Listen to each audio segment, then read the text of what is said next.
Please subscribe the channel and press bell icon. एक बार की बात है, महात्मा बुद्ध अपने एक शिष्य के साथ घने जंगल से गुजर रहे थे। काफी देर तक चलने के बाद दोनों एक पेड़ के नीचे बैठ गए और आराम करने लगे। कुछ समय बाद भगवान बुद्ध ने कहा कि बहुत प्यास लग रही है। हर व्यक्ति के जीवन में कुछ न कुछ समस्याएं होती है। कुछ लोग उन समस्याओं का सामना करते हैं तो वहीं कुछ लोग उससे परेशान हो जाते हैं। कई बार हम परेशानियों का हल निकालने की जगह उससे भागना चाहते हैं। आज हम आपको भगवान बुद्ध से जुड़ी एक सच्ची कहानी बता रहे हैं, जिसे पढ़कर आपको भी अपनी समस्या का रास्ता मिल सकता है। एक बार की बात है, महात्मा बुद्ध अपने एक शिष्य के साथ घने जंगल से गुजर रहे थे। काफी देर तक चलने के बाद दोनों एक पेड़ के नीचे बैठ गए और आराम करने लगे। कुछ समय बाद भगवान बुद्ध ने शिष्य से कहा कि बहुत प्यास लग रही है, कहीं पानी मिले तो लेकर आओ। भगवान बुद्ध की बात सुनकर शिष्य ने कहा कि उसे भी प्यास लगी है, मैं पानी लेकर आता हूँ। शिष्य कुछ दूर चला तो उसे पहाड़ी के झरने से पानी गिरने की आवाज आ रही थी। शिष्य उसी दिशा में पानी की तलाश में चलता गया और कुछ देर बाद उसे पानी की झील मिल गई। लेकिन तभी कुछ जानवर झील में दौड़ लगाने लगे और देखते ही देखते झील का पानी गंदा कर दिया। शिष्य बिना पानी लिए ही वापस लौट आया।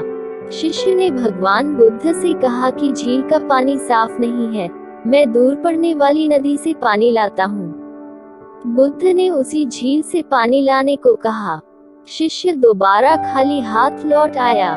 बुद्ध ने तीसरी बार फिर शिष्य को पानी लाने के लिए भेजा। इस बार झील का पानी बिल्कुल साफ और निर्मल हो गया था। तब वह पानी लेकर आया। फिर भगवान बुद्ध ने समझाया कि यही स्थिति हमारे मन की भी है।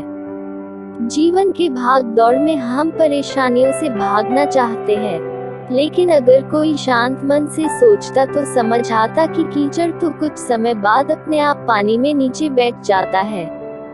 इस कहानी का मतलब है कि जीवन में कठिनाइयों से परेशान होकर नहीं, धैर्य और संयम के साथ काम करना चाहिए। सफलता कभी न खत्म होने वाली प्रक्रिया होती है जो आजीवन निरंतर चलती रहती है। सफलता का कारवां सकारात्मक सोच से आगे बढ़ता रहता है।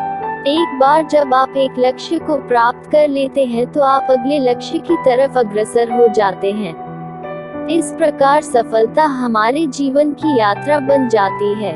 किंतु सफलता सबके हिस्से में आती हो, ऐसा भी तो नहीं होता। असल में सफलता अक्सर हमसे इसलिए दूर रह जाती है क्योंकि हम उसके लिए उतने प्रयास नहीं करते, उसे पाने के लिए उतनी मेहनत नहीं करते जितनी कि उस लक्ष्य को सफलतापूर्वक पाने के लिए चाहिए। हम अक्सर मंजिल पाने से पहले ही थक जाते हैं और संघर्षों की राह से विमुख हो जाते हैं। इस प्रश्न का जीवन में एक ही उत्तर है, धैर्य, धीरज, सब्र। कुछ भी कहिए, लेकिन इस मंत्र को जीवन में उतार लीजिए कि संकट और असफलता की घड़ी में हमेशा धैर्य से, धीरज से काम लीजिए। माना कि संकट के समय या हार को सामने देखकर धैर्य रखना आसान नहीं है। अक्सर हमारे प्रयासों की विफलता हमें सफलता के पथ से भटका देती है। हम हार से नहीं हारते, हार के भय से हार जाते हैं। नकारात्मक सोच से ही हमारी पराजय होती है। प्रयासों की कमी से ही सफलता हमसे छिटक जाती है।